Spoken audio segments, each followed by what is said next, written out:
कि हमारे सर पर भी इश्क का भूत चढ़ा था। और क्या बताऊं यारो, हमारा भी इश्क से पाला पड़ा था। एक लड़की थी मेरे घर के सामने जो मुझे अच्छी लगने लगती है, और ये उम्र ही कुछ ऐसी थी जो हम दोनों को प्यार करने पर मजबूर कर देती है।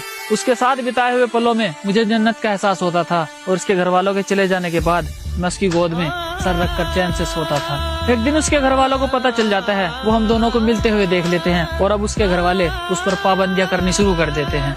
अब हम दोनों को एक दूसरे की आदत सी हो जाती है, और मैं तो पहले ही पागल था, अब वो भी मेरे प्यार में पागल सी हो जाती है। अकेला प्यार से ही पेट नहीं भरता, उसके लिए खाना भी पड़ता है, और घर ऐसे ही नहीं चलता, उसके लिए कमाना भी पड़ता है।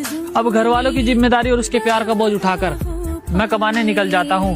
मैं जल्दी ही वापस आऊंगा, मेरा इंतजार करना, ये कहकर मैं बाहर आ जाता हूँ। उसे मेरी आदत थी तो वो मेरा इंतजार कैसे करती, और मैं उसकी मजबूरी समझता था। उसके पास तो फोन भी नहीं था, तो मुझसे बात कैसे करती। मेरा काम में मन नहीं लगता, अब मैं घर जाने की ठान लेता हूँ, और उसके पास जाकर लिपट लिपट कर रहूंगा। मैं उसके पास जाने की ठान लेता हूँ।